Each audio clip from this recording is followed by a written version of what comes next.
แสงไฟสีนวลในวิงสเก็ตอบอุ่นเหมือนเคย เสียงเพลงแจ๊สบรรเลงแผ่วเบาคลอไปกับเสียงกระทบกันของแก้วไวน์และเสียงกระซิบกระซาบของผู้คน กลิ่นหอมกรุ่นของไม้โอ๊กและผลไม้หมักบ่มลอยอวนอยู่ในอากาศ เป็นบรรยากาศที่เมย์บรรจงสร้างขึ้นมากับมือ มันคือโลกของเธอ อาณาจักรที่ทุกอย่างอยู่ภายใต้การควบคุม เมย์ยืนอยู่หลังเคาน์เตอร์บาร์ไม้สีเข้มขลับ สองมือกำลังขัดแก้วไวน์อย่างนุ่มนวลและมั่นคง ทวงขาของเธอสง่างามและสงบนิ่ง ราวกับเป็นส่วนหนึ่งของร้าน แต่สายตาของเธอมักจะเหลือบมองไปยังมุมหนึ่งของร้านเสมอ โต๊ะมุมในสุด ที่นั่นมีร่างของผู้หญิงคนหนึ่งนั่งอยู่ลำพัง เธอคือลูกค้าโต๊ะมุมในสุดในความคิดของเมย์ผู้หญิงที่มาที่นี่ทุกคืนวันศุกร์ตลอด2 เดือนที่ผ่านมา สั่งไวน์แดงคาร์บอเนตซาเวนยอนตัวเดิม นั่งที่เดิม และจมอยู่ในโลกของตัวเองเสมอ วันนี้เธอก็มาในชุดทำงาน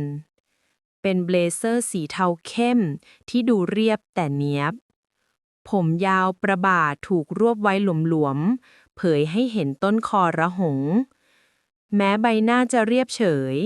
แต่เมย์ที่เฝ้ามองมาตลอด กลับสังเกตเห็นเงาความเศร้าจางๆในดวงตาคู่นั้น แววตาที่มักจะเหม่อมองออกไปนอกหน้าต่างอย่างไร้จุดหมาย ทุกสุขที่ผ่านมา เมย์ปล่อยให้เธอเป็นเพียงลูกค้าคนหนึ่ง ที่ต้องการพื้นที่ส่วนตัว แต่คืนนี้มีบางอย่างแตกต่างออกไป อาจจะเป็นเพราะเงาความเศร้าในดวงตาคู่นั้น ดูจะเข้มขึ้นกว่าทุกครั้ง หรืออาจจะเป็นเพราะความอดทนของเมย์สิ้นสุดลง แล้วกับความรู้สึกบางอย่างที่ยากจะอธิบาย เมย์วางแก้วในมือลง ตัดสินใจทำในสิ่งที่เธอไม่เคยทำมาก่อน เธอเดินออกจากหลังเคาน์เตอร์บาร์ซึ่งเป็นเหมือนปราการของตัวเอง แต่ละย่างก้าวที่เข้าไปใกล้โต๊ะนั้นทำให้เสียงรอบข้างค่อยๆเงียบลง เหลือเพียงเสียงหัวใจของเธอที่เต้นเป็นจังหวะ สวัสดีค่ะ เมย์เอ่ยทักด้วยน้ำเสียงที่นุ่มนวลแต่หนักแม่นพอที่จะดึงอีกฝ่ายออกจากภวังค์เจนสะดุ้งเล็กน้อยก่อนจะเงยหน้าขึ้นมอง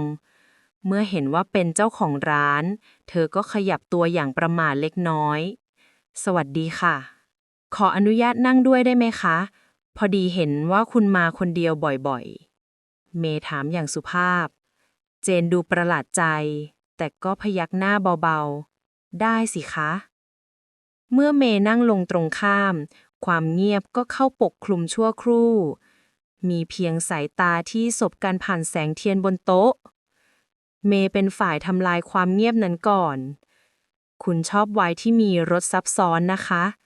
เมย์เริ่มต้นบทสนทนา พยักพเยินไปทางแก้วไวน์ของเจน เจนคลี่ยิ้มบางๆ เป็นรอยยิ้มแรกที่เมย์เคยเห็นอย่างชัดเจน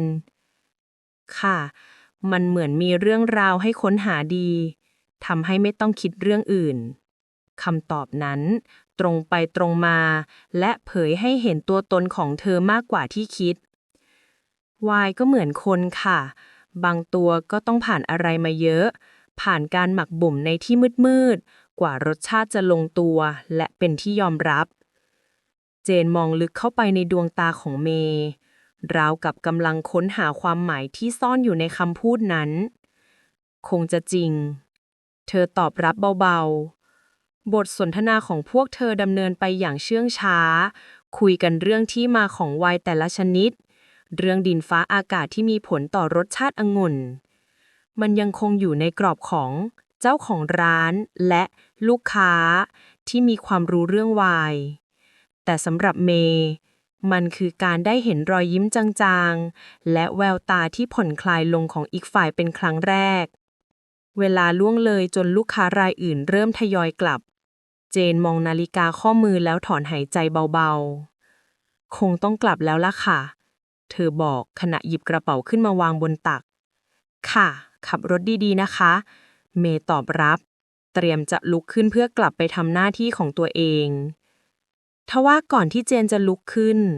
เธอหยุดชะงักไปครู่หนึ่งหันกลับมามองหน้าเมย์ตรงๆดวงตาของเธอฉายแววจริงจังขึ้นมาขอบคุณสำหรับไวน์นะคะเธอพูดด้วยน้ำเสียงที่เบาลงกว่าเดิมมันช่วยลืมเรื่องแย่ๆได้ดีคำพูดเรียบง่ายนั้นกลับกรีดลึกลงในความเงียบของบาร์และหัวใจของเมย์มันคือการยอมรับความอ่อนแอครั้งแรกที่เธอได้ยินจากผู้หญิงที่ดูเข้มแข็งคนนี้เป็นการยืนยันถึงเงาความเศร้าที่เธอเฝ้าสังเกตมาตลอดด้วยความยินดีค่ะเมย์ตอบได้เพียงเท่านั้นเจนพยักหน้าเบาๆอีกครั้งก่อนจะลุกขึ้นและเดินจากไปทิ้งไว้เพียงกลิ่นน้ำหอมจางๆและเก้าอี้ที่ว่างเปล่าคืนนั้นหลังจากปิดร้านและจัดการทุกอย่างเรียบร้อยแล้วเมย์กลับมายืนอยู่ที่โต๊ะมุมในสุดตัวนั้นอีกครั้งเธอมองออกไปนอกหน้าต่างในมุมเดียวกับที่เจนมองเสมอภาพสะท้อนของตัวเองในกระจกดูเลือนรางแต่ความรู้สึกที่เกิดขึ้นในใจกลับชัดเจนเหลือเกินกำแพงที่เธอสร้างขึ้นมารอบตัวอย่างแน่นหนามาตลอดหลายปีดูเหมือนจะเพิ่งถูกใครบางคนเคาะเบาๆจนเกิดรอยร้าวเล็กๆขึ้นมาเสียแล้วคืนวันศุกร์ของเธอดูเหมือนจะไม่เหมือนเดิมอีกต่อไป1 สัปดาห์ผ่านไปแต่ความรู้สึกจากคำพูดสุดท้ายของเจนในคืนวันศุกร์ก่อนยังคงอ้อยอิงอยู่ในใจของเมย์มันเหมือน after taste ของไวน์ชั้นดีที่รสชาติยังคงอบเอาอยู่เนิ่นนานหลังจากที่ดื่มไปแล้วคืนนี้เมย์พบว่าตัวเองเฝ้ารอเสียงกระดิ่งเล็กๆที่ประตูจะดังขึ้นรอการมาถึงของใครคนหนึ่งความรู้สึกนี้แปลกใหม่จนทำให้เธอรู้สึกประหม่ากับตัวเองเล็กน้อยและแล้วเสียงนั้นก็ดังขึ้นร่างสูงโปร่งในชุดเดรสสีน้ำเงินเข้มก้าวเข้ามาเจนสอดส่องสายตามองหาใครบางคนทันทีที่เข้ามาในร้านและเมื่อสายตาของทั้งสองสบกันรอยยิ้มบางๆก็ปรากฏขึ้นบนใบหน้าของเจนและเมย์ก็พบว่าตัวเองกำลังยิ้มตอบกลับไปโดยไม่รู้ตัวเจนเดินตรงมายังโต๊ะมุมเดิมโดยไม่ลังเลและครั้งนี้เมย์ก็ไม่ได้รอช้าเธอเดินตามไปนั่งที่เก้าอี้ตัวตรงข้ามราวกับว่ามันได้กลายเป็นที่นั่งประจำของเธอไปแล้ววันนี้ดูผ่อนคลายกว่าสัปดาห์ที่แล้วนะคะเมย์เป็นฝ่ายเริ่มทักทายเจนหัวเราะเบาๆในลำคอ นิดหน่อยค่ะอย่างน้อยวันนี้ก็ไม่มีใครโยนแบบร่างของฉันทิ้งถังขยะเธอพูดติดตลกแต่แววตายังคงฉายความเหนื่อยล้าแค่ต้องโดนสั่งให้แก้ใหม่ทั้งหมดอีกรอบฟังดูหนักหนานะคะมันเป็นส่วนหนึ่งของงานค่ะเจนยักไหล่บางทีฉันก็แค่อยากจะสร้างอะไรที่มันเป็นตัวเองจริงๆไม่ใช่สิ่งที่ลูกค้าคิดว่าเขาต้องการคุณเข้าใจใช่ไหมคะคำถามนั้นราวกับเป็นกุญแจดอกเล็กๆที่ไขเข้าไปในใจของเมย์บาร์แห่งนี้ไวน์ทุกบวดที่เธอคัดเลือกมามันก็คือตัวตนของเธอเช่นกันเข้าใจดีเลยค่ะเจนเล่าถึงความกดดันในโปรเจกต์ใหญ่ที่เธอรับผิดชอบเล่าถึงความคาดหวังของหัวหน้าและความรู้สึกเหมือนกำลังวิ่งอยู่ในวงล้อที่ไม่สิ้นสุดเมย์ไม่ได้พูดแทรกเธอเป็นผู้ฟังที่ดีปล่อยให้เจนได้ระบายเรื่องราวต่างๆออกมาผ่านคำพูดและแววตาที่อ่อนลงเมื่อเจนพูดจบเมย์ก็ลุกขึ้นยืนช้าๆฉันว่าวันนี้คุณน่าจะลองอะไรที่ต่างออกไปเธอเดินกลับไปที่เคาน์เตอร์และหยิบบวดไวน์ที่มีรูปทรงไม่คุ้นตาออกมาเป็นปิโนนัวจากไร่เล็กๆที่เธอเก็บไว้สำหรับลูกค้าคนพิเศษเท่านั้นเธอกลับมาที่โต๊ะพร้อมกับแก้วไวน์ใบใหม่ที่ใสสะอาดองุ่นพันธุ์นี้เปลือกบางค่ะอ่อนไหวต่อสภาพอากาศไปนิดนึงหลายคนบอกว่าปลูกยากดูแลยากไม่คุ้มที่จะเสี่ยงแต่ถ้าคนปลูกเข้าใจและดูแลมันดีพอมันจะให้รสชาติที่ซับซ้อนและงดงามที่สุดเป็นรสชาติที่พันธุ์อื่นให้ไม่ได้เจนมองเมย์ไม่วางตาเธอรู้ดีว่าเมย์ไม่ได้กำลังพูดถึงแค่เรื่องไวน์เท่านั้น เมย์วางขวดลงแล้วเลื่อนแก้วไวน์ใบใหม่ส่งให้เจนและในจังหวะนั้นเองขณะที่เจนยื่นมือมารับแก้วปลายนิ้วของทั้งสองก็สัมผัสกันมันเป็นสัมผัสที่แผ่วเบาราวกับปีกผีเสื้อแต่กลับส่งกระแสไฟฟ้าสถิตสายหนึ่งแล่นผ่านไปทั่วร่างของคนทั้งคู่เวลาเหมือนหยุดหมุนไปชั่วขณะเสียงเพลงแจ๊สและเสียงพูดคุยรอบข้างในบาร์พลันเลือนหายไปเหลือเพียงความเงียบสงัดระหว่างคนสองคนเมย์ชะงักค้างสายตาของเธอจับจ้องอยู่ที่ดวงตาของเจนและในแววตาคู่นั้นเธอมองเห็นแสงเทียนบนโต๊ะกำลังเต้นละริกสะท้อนอยู่ในนั้นเห็นความประหลาดใจความสับสนและบางอย่างที่ลึกซึ้งกว่านั้นบางอย่างที่คล้ายกับเงาสะท้อนในดวงตาของเธอเองเจนเป็นฝ่ายรู้สึกตัวก่อนเธอรีบชักมือกลับอย่างรวดเร็วเกินปกติแก้มของเธอขึ้นสีระเรื่อจางๆที่เห็นได้ชัดแม้ในแสงสลัวขอบคุณค่ะเธอกล่าวเสียงตะกุกตะกักเล็กน้อยยกแก้วไวน์ขึ้นจิบเพื่อซ่อนความประหม่าบรรยากาศที่เคยผ่อนคลายเมื่อครู่ถูกแทนที่ด้วยความตึงเครียดที่น่าอึดอัดแต่ก็หอมหวานในเวลาเดียวกันบทสนทนาหลังจากนั้นไม่เลื่อนไหลเหมือนเดิมทั้งสองต่างพยายามทำตัวให้เป็นปกติแต่ต่างก็รับรู้ได้ว่าความเปลี่ยนแปลงที่เกิดขึ้นในอากาศคืนนั้นเจนกลับเร็วกว่าปกติเธอบอกลาด้วยน้ำเสียงที่เบาและนุ่มนวลกว่าทุกครั้งหลังจากที่เจนจากไปแล้วเมย์ยังคงนั่งอยู่ที่โต๊ะตัวเดิมเธอมองไปยังแก้วไวน์ที่เจนดื่มเหลือไว้ครึ่งหนึ่งก่อนจะยกปลายนิ้วข้างที่สัมผัสกับอีกฝ่ายขึ้นมามองช้าๆรสชาติของไวน์ในคืนนี้และความอบอุ่นในปลายนิ้วนั้นคงจะติดอยู่ในความทรงจำของเธอไปอีกนานมันคือเรื่องเล่าบทใหม่ที่ถูกเปิดขึ้นในแก้วเรื่องราวที่เธออยากจะค้นหาต่อไปจนถึงหน้าสุดท้ายเมฆฝนตั้งเขาทะมึนอยู่บนท้องฟ้าของเย็นวันศุกร์ราวกับเป็นลางบอกเหตุถึงบรรยากาศที่จะเกิดขึ้นในค่ำคืนนี้เมย์จัดร้านอย่างใจลอยความทรงจำจากสัมผัสเมื่อสัปดาห์ก่อนยังคงชัดเจน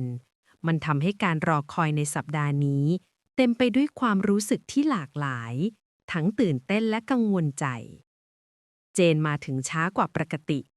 ฝนเริ่มลงเม็ดโปรยๆตอนที่เธอก้าวเข้ามาในร้านเสื้อโค้ทของเธอชื้นเล็กน้อยผมที่เคยจัดทรงมาอย่างดีกลับดูยุ่งเหยิงเล็กน้อยแต่สิ่งที่ทำให้หัวใจของเมย์กระตุกคือแววตาของเจนที่ดูว่างเปล่าและบอบช้ำกว่าทุกครั้งที่ผ่านมาเธอนั่งลงที่โต๊ะเดิมโดยไม่พูดอะไรเพียงแค่พยักหน้าให้เมย์เป็นสัญญาณว่าเธอต้องการไวน์ตัวเดิมเมย์ไม่ได้ถามอะไรออกไปเธอเพียงเดินไปรินแกบิเนโซวินยอนมาเสิร์ฟให้เงียบๆบรรยากาศระหว่างทั้งสองตึงเครียดด้วยความเงียบที่น่าอึดอัดเจนเอาแต่จ้องมองไวน์ในแก้วยกขึ้นจิบครั้งแล้วครั้งเล่าเร็วกว่าปกติเมย์เฝ้ามองจากหลังเคาน์เตอร์ด้วยความเป็นห่วงเธอเห็นเจนยกหลังมือขึ้นปาดแก้มตัวเองแวบหนึ่งรอยน้ำตาจางๆที่อีกฝ่ายพยายามซ่อนเอาไว้ไม่ให้ใครเห็นภาพนั้นเหมือนค้อนเล็กๆที่ทุบลงบนกำแพงในใจของเมย์เวลาผ่านไปจนเกือบเที่ยงคืนลูกค้าสุดท้ายเดินออกจากร้านไปแล้วทิ้งไว้เพียงความเงียบและเสียงฝนที่ตกหนักขึ้นอยู่ด้านนอกเจนยังคงนั่งอยู่ที่เดิมไม่ขยับไปไหนเมย์สูดหายใจลึกเธอรู้ว่าคืนนี้เธอจะปล่อยให้เจนกลับไปในสภาพนี้ไม่ได้เธอเดินไปที่ประตูล็อกกลอนอย่างแผ่วเบาเสียงคลิกของลูกบิดดังขึ้นในความเงียบเป็นเหมือนสัญญาณว่าค่ำคืนนี้ยังไม่จบลงจากนั้นเธอก็เดินตรงไปยังโต๊ะของเจนหยิบเก้าอี้มานั่งข้างๆไม่ใช่ตรงข้ามเหมือนทุกทีวันนี้ไม่ต้องรีบกลับก็ได้นะคะเมย์พูดด้วยน้ำเสียงที่นุ่มนวลและห่วงใยที่สุดคำพูดนั้นราวกับเป็นฟางเส้นสุดท้ายที่ทำให้ความเข้มแข็งของเจนพังทลายลงหยดน้ำตาที่พยายามกลั้นเอาไว้ไหลรินลงมาอาบแก้มช้าๆในตอนแรกเธอพยายามจะเช็ดมันออกแต่แล้วก็ปล่อยเลยตามเลยปล่อยให้ความอ่อนแอได้ทำงานของมันฉันทำพังหมดเลยเจนพูดเสียงสั่นเครือ โปรเจกต์ที่ทำมาเป็นปี ฉันพรีเซนต์มัน แล้วทุกคนก็เงียบ เธอสูดจมูก เล่าเรื่องราวที่เกิดขึ้นในห้องประชุมด้วยน้ำเสียงที่ปนเปกันระหว่างความโกรธ ความผิดหวัง และความเสียใจ หัวหน้าบอกว่ามันไม่มีจิตวิญญาณ เขาบอกว่ามันเป็นแค่ตึกสวยๆที่ไม่มีชีวิต เหมือนตัวฉันตอนนี้เลยคำพูดสุดท้ายนั้นบาดลึก เมย์รู้สึกได้ถึงความเจ็บปวดที่เจนแบกรับไว้ เธอไม่ได้สร้างแค่ตึก แต่เธอกำลังสร้างความฝัน แต่ความฝันนั้นกลับถูกปฏิเสธอย่างไม่ใยดี เมย์ไม่ได้พูดคำปลอบใจหวานหูใดๆ เธอรู้ดีว่าคำพูดเหล่านั้นคงไร้ความหมายในเวลานี้ เธอเพียงแค่นั่งอยู่ตรงนั้น เงียบๆ รับฟังทุกถ้อยคำที่พรั่งพรูออกมาจากใจที่แตกสลายของเจน เมื่อเจนเล่าจบ เธอก็ฟุบหน้าลงกับโต๊ะ ร้องไห้เงียบๆจนตัวสั่น เมย์ยื่นมือออกอย่างลังเล และค่อยๆวางมันลงบนแผ่นหลังของเจนอย่างแผ่วเบา สัมผัสที่ไม่ได้เกิดขึ้นโดยบังเอิญเหมือนครั้งก่อน แต่เป็นสัมผัสที่เต็มไปด้วยความตั้งใจ ความตั้งใจที่จะปลอบโยน และบอกว่า ฉันอยู่ตรงนี้ เจนสะดุ้งเล็กน้อยแต่ก็ไม่ได้ปัดป้อง เธอปล่อยให้มืออุ่นๆของเมย์วางอยู่บนหลังของเธอความอบอุ่นนั้น ค่อยๆซึมซาบผ่านเนื้อผ้า เข้าไปบรรเทาความหนาวเหน็บในหัวใจ เมย์ลุกขึ้นเดินไปหลังบาร์อีกครั้ง แต่ครั้งนี้เธอไม่ได้หยิบไวน์ เธอกลับมาพร้อมกับแก้วน้ำอุ่น และผ้าขนหนูผืนเล็กที่ชุบน้ำอุ่นหมาดๆ เธอยื่นมันให้เจน เช็ดหน้าหน่อยนะคะ เจนเงยหน้าขึ้น ดวงตาแดงกล่ำ ใบหน้าเปรอะเปื้อนด้วยคราบน้ำตา เธอมองเมย์ด้วยแววตาที่เต็มไปด้วยความขอบคุณและสับสน ก่อนจะรับผ้าไปเช็ดหน้าเงียบๆ คืนนั้นไม่มีบทสนทนาเรื่องวาย ไม่มีเรื่องงาน มีเพียงความเงียบที่แสนอบอุ่น เสียงสะอื้นที่ค่อยคลี่จางหายไป และการอยู่เคียงข้างกันโดยไม่ต้องมีคำพูดใดๆ เมย์ได้เห็นรอยร้าวบนใบหน้าที่เรียบเฉยของเจน และในขณะเดียวกัน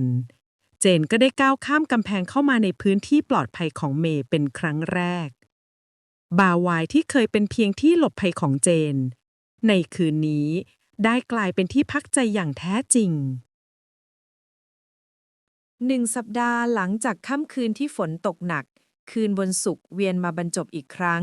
แต่บรรยากาศที่แขวนอยู่ในอากาศระหว่างเมย์และเจนนั้น เปลี่ยนไปโดยสิ้นเชิง มันไม่ใช่แค่ความคุ้นเคยของเจ้าของร้านกับลูกค้าประจำอีกต่อไป แต่มีความรู้สึกบางอย่างที่ลึกซึ้งและเปราะบางแทรกซึมอยู่ เหมือนอากาศก่อนพายุสงบ ที่ทุกอย่างนิ่งงัน แต่กลับเต็มไปด้วยพลังงานที่อัดแน่นอยู่ภายใน เจนมาถึงร้านด้วยรอยยิ้มจางๆ แต่ดูจริงใจกว่าทุกครั้ง แม้ดวงตายังคงฉายแววอ่อนล้า แต่ก็มีความมุ่งมั่นบางอย่างฉายชัดขึ้นมา ฉันขอแก้แบบใหม่ทั้งหมดเลยค่ะ เธอเล่าให้เมย์ฟัง เริ่มจากศูนย์เลย คราวนี้จะใส่วิญญาณลงไปให้เต็มที่ เมย์ยิ้มรับ ดีใจที่ได้ยินแบบนั้นนะคะ ค่ำคืนนั้นบทสนทนาของพวกเธอไหลลื่นและเป็นธรรมชาติมากขึ้น เจนเล่าเรื่องแรงบันดาลใจใหม่ๆของเธอ ส่วนเมย์ก็เล่าเรื่องความฝันในวัยเด็กที่อยากจะมีร้านเล็กๆเป็นของตัวเอง ทั้งสองแลกเปลี่ยนเศษเสี้ยวของชีวิตให้กันและกัน ราวกับการค่อยๆเผยไพ่ในมือทีละใบ เวลาล่วงเลยไปจนใกล้เวลาปิดร้าน ลูกค้าคนอื่นๆทยอยกลับไปหมด เหลือเพียงพวกเธอ2 คนท่ามกลางแสงไฟสลัวและเสียงเพลงแจ๊สที่ยังคงบรรเลงต่อไป เมย์เก็บแก้วใบสุดท้ายเข้าที่ ก่อนจะหันกลับมามองเจนที่ยังคงนั่งอยู่ที่โต๊ะมุมเดิม สายตาของเธอมองตรงเข้าไปในดวงตาของเจนอย่างแน่วแน่ ในแววตาของเมย์มีความลังเลอยู่เล็กน้อย แต่ก็ถูกแทนที่ด้วยความตัดสินใจในที่สุด คืนนี้ยังไม่อยากกลับใช่ไหมคะ เมย์ถามเสียงเบา เจนสบตากลับ นิ่งไปครู่หนึ่งก่อนจะพยักหน้าช้าๆ ยังค่ะ เมย์เดินออกจากหลังเคาน์เตอร์มายืนอยู่ข้างโต๊ะ หัวใจของเธอเต้นแรงจนได้ยินเสียงของมันก้องอยู่ในหู เธอสูดลมหายใจเข้าลึกๆ ก่อนจะเอ่ยคำถามที่เธอคิดไตร่ตรองมาตลอดทั้งสัปดาห์ อยากลองไวน์ที่ไม่ขายในเมนูไหมคะ ดวงตาของเจนเบิกกว้างขึ้นเล็กน้อยด้วยความประหลาดใจระคมสงสัย แต่เธอก็ไม่ได้ถามอะไรกลับไปทำเพียงพยักหน้ารับช้าๆเป็นคำตอบ ตามมาสิคะ เมย์เดินนำเจนไปยังส่วนหลังของร้าน ผ่านประตูบานเล็กที่เจนไม่เคยสังเกตเห็นมาก่อน เมื่อเปิดเข้าไปกลิ่นอับชื้นของห้องใต้ดิน และกลิ่นหอมลึกของไวน์ที่ถูกเก็บรักษามานานปีก็ลอยมาแตะจมูก นี่คือห้องเก็บไวน์ส่วนตัวของเมย์สถานที่ศักดิ์สิทธิ์ที่น้อยคนนักที่จะได้เข้ามา ชั้นวางไม้ทอดยาวจรดเพดานเต็มไปด้วยขวดไวน์ที่ปกคลุมด้วยฝุ่นบางๆบ่งบอกถึงการเวลาที่ผ่านไป เมย์เดินตรงไปยังชั้นวางในที่สุด เอื้อมมือไปหยิบขวดไวน์เก่าแก่ขวดหนึ่งออกมาอย่างทนุถนอม บนฉลากมีเพียงตัวอักษรเขียนด้วยลายมือหวัดๆว่า Pour une occasion spéciale สำหรับโอกาสพิเศษ ขวดนี้เป็นของพ่อฉันค่ะ เมย์พูดขณะที่ปัดฝุ่นออกจากขวดเบาๆ ท่านบอกให้เก็บไว้สำหรับโอกาสที่สำคัญจริงๆ วันที่เราเจอสิ่งที่คุ้มค่าพอที่จะเปิดมัน การที่เมย์นำขวดไวน์ขวดนี้ออกมา มันมีความหมายมากกว่าแค่การเชิญชวนให้ดื่มไวน์ มันคือการเปิดประตูสู่เรื่องราวส่วนตัวที่สุดของเธอ การเชิญชวนเจนให้ก้าวเข้ามาในโลกของเธออย่างเต็มตัว เธอพาเจนกลับมานั่งที่โต๊ะเดิม แต่ครั้งนี้บรรยากาศเปลี่ยนไปโดยสิ้นเชิง ความเงียบที่โรยตัวอยู่ เต็มไปด้วยความคาดหวัง เมย์บรรจงเปิดขวดไวน์ด้วยความชำนาญ เสียงจุกคอกที่ดังป๊อกขึ้นเบาๆนั้น ราวกับเป็นเสียงเปิดฉากการแสดงบทใหม่ เธอรินไวน์สีแดงเข้มดุจกำมะหยี่ลงในแก้ว2 ใบช้าๆ กลิ่นหอมซับซ้อนของผลไม้สุก Black Currant ซิก้า และกลิ่นดินจางๆ ลอยฟุ้งขึ้นมา เมย์ยื่นแก้วหนึ่งให้เจนโดยไม่พูดอะไร ทั้งสองยกแก้วขึ้นมา แสงเทียนส่องผ่านของเหลวสีทับทิมในแก้วทำให้เกิดเงาสะท้อนที่งดงามบนใบหน้าของกันและกัน เจนค่อยๆจรดริมฝีปากลงบนขอบแก้ว สัมผัสแรกที่ไวน์แตะลิ้นทำให้เธอต้องหลับตาพริ้ม รสชาติของมันลุ่มลึก ซับซ้อน และนุ่มนวลอย่างไม่น่าเชื่อ มันไม่ได้กระแทกเข้ามาอย่างรุนแรง แต่ค่อยๆคลี่คลายรสสัมผัสทีละชั้น ทีละชั้น เหมือนกับการค่อยๆเปิดอ่านหนังสือเล่มหนาที่เต็มไปด้วยเรื่องราวอันน่าค้นหา เจนลืมตาขึ้นพยายามหาคำพูดมาอธิบาย มันเหมือนกับความทรงจำ ใช่ค่ะ เมย์ตอบเสียงแผ่ว มันคือไวน์ที่เก็บทุกเรื่องราวเอาไว้ ทั้งสองจิบไวน์ในความเงียบ มีเพียงสายตาที่สื่อสารกัน ในความใกล้ชิดนั้น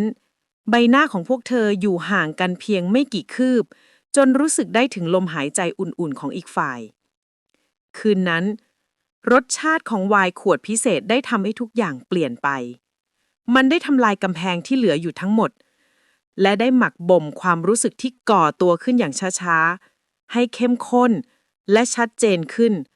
พร้อมที่จะรอวันเปิดเผยรสชาติที่แท้จริงออกมา เช้าวันเสาร์มาพร้อมกับแสงแดดที่สาดส่องเข้ามาในห้องนอนของเจน แต่ในหัวของเธอกลับยังคงมืดครึ้มไปด้วยรสชาติ และบรรยากาศของค่ำคืนที่ผ่านมา รสสัมผัสของไวน์ขวดพิเศษนั้น ยังคงติดอยู่ที่ปลายลิ้น เช่นเดียวกับความรู้สึกจากสายตาของเมย์ที่ยังคงติดอยู่ในใจ ทั้งสัปดาห์ที่ผ่านมา เจนใช้ชีวิตเหมือนคนเลื่อนลอย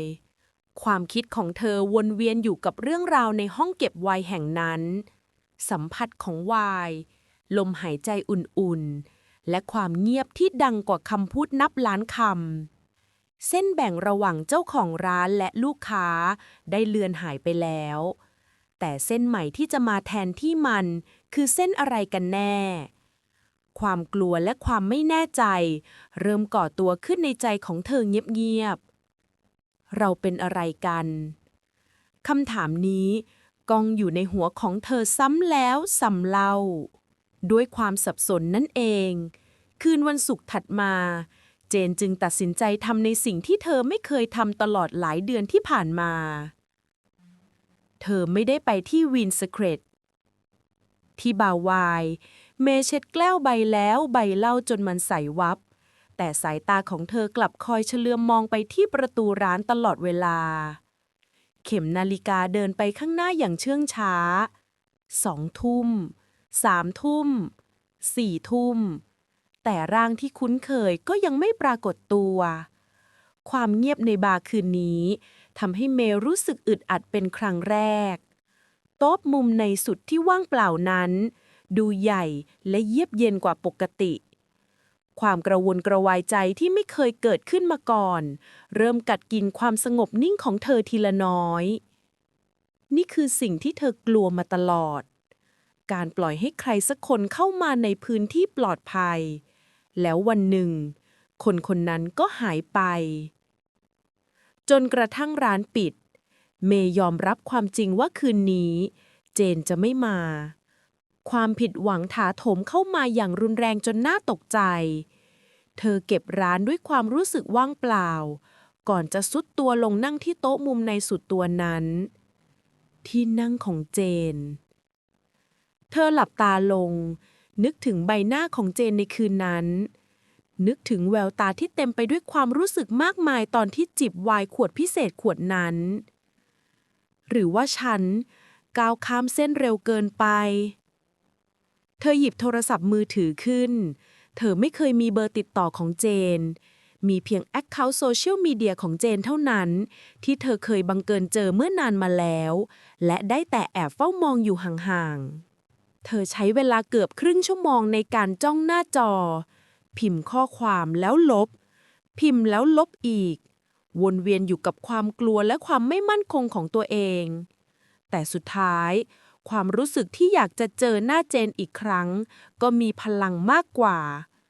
เธอตัดสินใจทำในสิ่งที่ไม่เคยคิดจะทำ ก้าวออกจากพื้นที่ปลอดภัยของตัวเองอย่างสมบูรณ์ เธอสูดหายใจลึกๆ พิมพ์ข้อความสั้นๆ แล้วกดส่งออกไปโดยไม่ให้ตัวเองมีเวลาได้เปลี่ยนใจ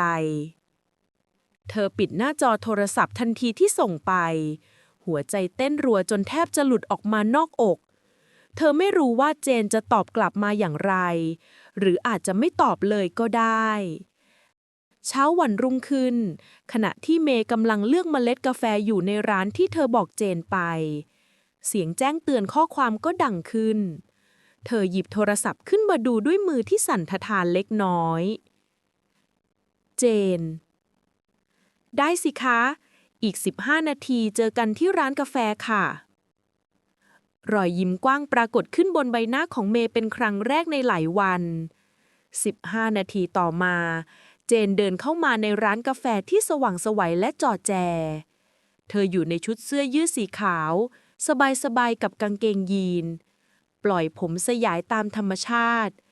รอยยิ้มของเธอดูสดใสกว่าที่เมย์เคยเห็นมาตลอด ส่วนเมย์เองก็อยู่ในชุดเสื้อเชิ้ตเผาลินินสีอ่อน ดูผ่อนคลายและเข้าถึงง่ายกว่าภาพเจ้าของบาร์ผู้สุขุมที่เจนคุ้นเคย ทั้งสองนั่งตรงข้ามกันที่โต๊ะริมหน้าต่าง กลิ่นกาแฟหอมกรุ่นและเสียงพูดคุยของผู้คนรอบข้าง สร้างบรรยากาศที่แตกต่างจากในบาร์อย่างสิ้นเชิง มันคือโลกแห่งความเป็นจริงในเวลากลางวัน ไม่คิดว่าจะได้เจอคุณในที่สว่างแบบนี้นะคะ เจนเอ่ยขึ้นพร้อมรอยยิ้มขี้เล่นนิดหน่อย ฉันก็ไม่คิดว่าตัวเองจะกล้าทำเหมือนกันค่ะ เมย์ตอบตามตรง แก้มของเธอร้อนเผาขึ้นมาเล็กน้อย เดทแรกในร้านกาแฟดำเนินไปอย่างเรียบง่าย ทั้งสองได้เห็นตัวตนของอีกฝ่ายในมุมที่ไม่เคยเห็นมาก่อน ได้หัวเราะกับเรื่องตลกเล็กๆน้อยๆ และได้พูดคุยกันอย่างสบายใจ โดยไม่มีไวน์หรือแสงเทียนเป็นตัวกลาง After taste ที่ติดอยู่ในใจกำลังจะถูกแทนที่ด้วยรสชาติใหม่ ที่หอมหวานและชัดเจนยิ่งกว่าเดิม หลังจากเดทในร้านกาแฟวันนั้น ความสัมพันธ์ของเมย์และเจนก็ก้าวหน้าไปอย่างรวดเร็วราวกับไวน์ที่ถูกเปิดขวดแล้ว และต้องรีบดื่มด่ำก่อนรสชาติจะเปลี่ยนไป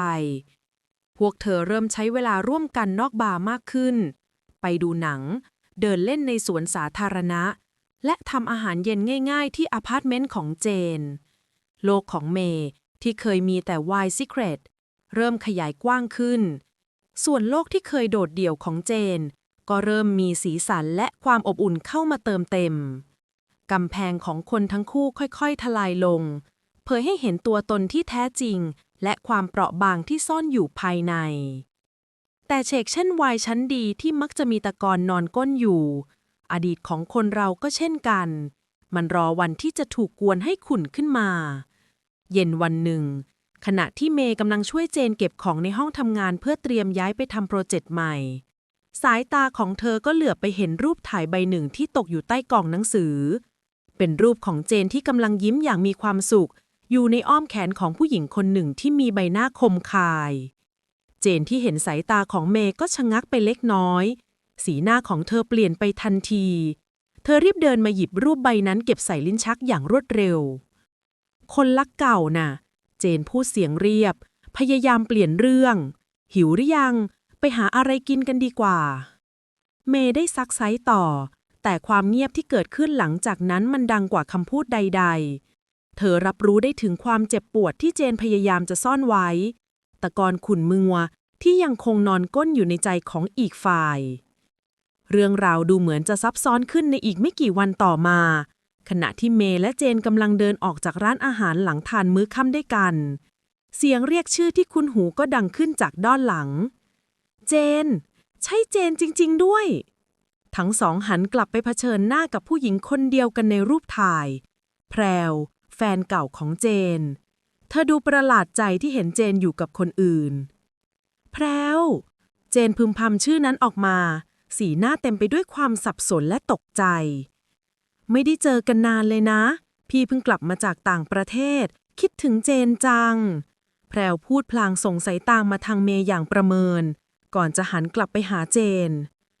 เราพอจะมีเวลาคุยกันหน่อยได้ไหม เจนหันมามองหน้าเมย์ แววตาของเธอสั่นไหวอย่างเห็นได้ชัด เมย์รู้สึกเหมือนหัวใจตัวเองถูกบีบ แต่เธอก็ทำได้เพียงพยักหน้าเบาๆ ตามสบายเลยค่ะ เดี๋ยวฉันกลับก่อน เมย์เดินจากมาโดยไม่หันกลับไปมอง ทิ้งให้เจนยืนเผชิญหน้ากับอดีตของตัวเองอยู่ตรงนั้น ค่ำคืนนั้นเมย์นอนไม่หลับ ความกลัวที่เธอเคยฝังมันไว้ลึกที่สุด เริ่มคลี่คลานกลับขึ้นมา ความกลัวที่จะสูญเสียคนรัก ในอดีต เมย์เคยสูญเสียคนรักไปในอุบัติเหตุทางรถยนต์ ซึ่งเธอโทษตัวเองมาตลอดว่าเป็นเพราะเธอที่ชวนเขาออกมาทะเลาะกันในคืนนั้น บาร์ Wild Secret คือสถานที่ที่เธอสร้างขึ้นเพื่อหลบหนีจากความเจ็บปวด การเปิดใจให้เจนคือความเสี่ยงครั้งใหญ่ที่สุดในรอบหลายปี และตอนนี้ดูเหมือนว่าความเสี่ยงนั้นจะทำให้เธอเจ็บปวดอีกครั้ง เจนไม่ได้ติดต่อกลับมาในคืนนั้น และวันรุ่งขึ้นก็ส่งแค่ข้อความสั้นๆมาว่า ขอเวลาหน่อยนะ ความเงียบและระยะห่างที่เกิดขึ้นอย่างกระทันหันทำให้ความกลัวของเมย์ลิ่งใหญ่ขึ้น เธอกลับไปขังตัวเองอยู่ในบาร์อีกครั้ง ใช้ความสมบูรณ์แบบของร้านเป็นเกราะกำบังเหมือนเคย เมื่อลูกค้าประจำคนหนึ่งถามถึงเจน เธอกลับตอบไปด้วยน้ำเสียงเย็นชาว่า คงไม่มาแล้วมั้งคะ ฝ่ายเจนเองก็กำลังต่อสู้อยู่กับพายุในใจ การกลับมาของแพรวได้ขุดคุ้ยบาดแผลเก่าที่ยังไม่หายดี การเลิกรากันครั้งนั้นเต็มไปด้วยความเจ็บปวดและการหักหลัง เจนกลัวว่าประวัติศาสตร์จะซ้ำรอย กลัวที่จะไว้ใจใครได้อย่างเต็มที่อีกครั้ง ความรู้สึกที่เจนมีต่อเมย์นั้นเป็นของจริง แต่มันจะแข็งแกร่งพอที่จะสู้กับปีศาจในอดีตของเธอได้หรือไม่ ความกลัวของคนสองคนได้สร้างกำแพงที่มองไม่เห็นขึ้นมากั้นกลางพวกเธออย่างช้าๆ ความสัมพันธ์ที่เคยผลิบานอย่างงดงาม ตอนนี้กำลังถูกทดสอบด้วยตะกอนขุ่นมัวของอดีตที่ถูกกวนขึ้นมา และไม่มีใครรู้ว่าเมื่อมันสงบนิ่งลงจะเหลืออะไรอยู่บ้าง 1 สัปดาห์แห่งความเงียบงันผ่านไปราวกับชั่วกันสำหรับเมย์มันคือ1 สัปดาห์ที่เธอกลับไปเป็นคนเดิม เจ้าของบาร์ผู้สุขุมที่สร้างกำแพงล้อมรอบตัวเอง แต่ทว่าครั้งนี้กำแพงนั้นไม่ได้ให้ความรู้สึกปลอดภัยอีกต่อไป มันกลับให้ความรู้สึกเหมือนเป็นกรงถัง ส่วนเจน1 สัปดาห์นั้นคือช่วงเวลาของการเผชิญหน้า เธอได้พูดคุยกับแพรวอย่างชัดเจนและเด็ดขาดเพื่อปิดฉากอดีตอย่างแท้จริงและที่สำคัญกว่านั้นคือการได้เผชิญหน้ากับความกลัวในใจของตัวเองเธอตระหนักว่าสิ่งที่เธอรู้สึกกับเมย์ไม่ใช่แค่ความหลงไหลชั่ววูบแต่มันคือความรู้สึกมั่นคงและปลอดภัยอย่างที่ไม่เคยรู้สึกกับใครมาก่อนการถอยห่างออกมาทำให้เธอยิ่งแน่ใจว่าเธอไม่อาจสูญเสียเมย์ไปได้อีกต่อไปคืนวันศุกร์เสียงกระดิ่งหน้าประตูวีนเซอร์เครตดังขึ้นอีกครั้งเมย์ที่กำลังจัดเรียงขวดไวน์อยู่หลังเคาน์เตอร์เงยหน้าขึ้นหัวใจของเธอแทบจะหยุดเต้นเมื่อเห็นว่าเป็นใครเจนยืนอยู่ตรงนั้นในชุดเดรสเรียบง่ายตัวเดิมที่เธอใส่มาในคืนแรกๆเธอมองตรงมาที่เมย์ด้วยแววตาที่แน่วแน่และจริงจังครั้งนี้เจนไม่ได้เดินไปที่โต๊ะมุมในสุดแต่เธอเดินตรงมาหยุดอยู่ที่หน้าเคาน์เตอร์บาร์พื้นที่ของเมย์เราคุยกันหน่อยได้ไหมคะเจนถามเสียงเรียบเมย์พยักหน้าช้าๆหัวใจเต้นระรัวเธอเดินนำเจนไปยังห้องเก็บไวน์ส่วนตัวด้านหลังร้านสถานที่ที่เป็นจุดเริ่มต้นของทุกอย่างเมื่อประตูบานเล็กปิดลงความเงียบก็เข้าปกคลุมมีเพียงพวกเธอ2 คนที่ยืนอยู่ท่ามกลางเงาของขวดไวน์นับร้อยฉันขอโทษที่หายไปเจนเป็นฝ่ายเริ่มพูดก่อนฉันต้องไปจัดการกับอดีตของฉันให้จบไม่ใช่เพื่อเขานะคะแต่เพื่อตัวฉันเองและเพื่อคุณเธอสูดหายใจลึกการกลับมาของเขาทำให้ฉันกลัวว่าจะต้องเจ็บอีกแต่การที่ไม่ได้เจอคุณตลอดสัปดาห์ที่ผ่านมามันน่ากลัวยิ่งกว่าเมย์ยืนฟังเงียบๆกำแพงในใจของเธอค่อยๆสั่นคลอนเจนพูดต่อพลางมองลึกเข้าไปในดวงตาของเมย์ฉันรู้ว่าคุณเองก็มีเรื่องราวที่เก็บไว้ฉันอาจจะไม่เข้าใจทั้งหมดแต่ฉันอยากจะอยู่ตรงนี้เพื่อรับฟังถ้าคุณจะอนุญาตคำพูดนั้นราวกับเป็นกุญแจที่ไขเข้าไปปลดล็อกกลอนประตูหัวใจที่เมย์ปิดตายมานานน้ำตาที่เธอไม่เคยยอมให้ใครเห็นค่อยๆไหลรินลงเธอเล่าเรื่องราวในอดีตของเธอเรื่องอุบัติเหตุความรู้สึกผิดและความกลัวที่จะรักใครอีกครั้งเสียงของเธอสั่นเครือแต่ก็หนักแน่นเป็นการปลดปล่อยความเจ็บปวดที่แบกรับมานานหลายปีเมื่อเมย์เล่าสดเจนก็ก้าวเข้ามาใกล้ๆยื่นมือมาเช็ดน้ำตาบนแก้มของเมย์อย่างอ่อนโยนเราต่างก็มีบาดแผลนะคะเมย์แต่เราไม่จำเป็นต้องรักษามันคนเดียวอีกต่อไปแล้วนะคะคำพูดนั้นเรียบง่ายแต่ทรงพลังมันทลายกำแพงทุกอย่างลงจนหมดสิ้นเมย์โผเข้ากอดเจนไว้แน่นศพหน้าลงบนไหล่ของอีกฝ่ายเราก็จะหาที่พักพิงจากทุกสิ่งทุกอย่างเจนกอดตรับกลับอย่างอบอุ่นและมั่นคงหลังจากที่อารมณ์ของทั้งสองสงบลงเมย์ก็ผละออกมาจากอ้อมกอดช้าๆเธอมองหน้าเจนก่อนจะเดินไปยังชั้นวางเดิมหยิบขวดไวน์พิเศษขวดนั้นออกมาอีกครั้งขวดที่มีข้อความว่าปลูกอื่นออคคาซิองสเปเซียนฉันเคยคิดว่าไวน์ขวดนี้คือตัวแทนของโอกาสพิเศษแต่ตอนนี้ฉันรู้แล้วว่ามันไม่ใช่แค่โอกาสแต่มันคือการได้ดื่มกับคนที่ใช่เธอนำไวน์กลับไปที่บาร์รินมันลงในแก้ว2 ใบอย่างบรรจงค่ำคืนนี้ไม่มีลูกค้ามีเพียงพวกเธอ2 คนใต้ไฟฟ้าสลัวทั้งสองยกแก้วขึ้นชนกันเบาๆเสียงใสกังวานของแก้วที่กระทบกันเป็นเหมือนการเริ่มต้นบทใหม่อย่างเป็นทางการแด่วินเทจของเราค่ะเจนพูดขึ้นพร้อมรอยยิ้มแด่วินเทจของเราค่ะเมย์ตอบรับพวกเธอจิบไวน์รสเลือดที่ผ่านการหมักบ่มมาอย่างนานพอเช่นเดียวกับความสัมพันธ์ของพวกเธอรสชาติของมันในคืนนี้ดูเหมือนจะลุ่มลึกและหอมหวานกว่าครั้งก่อน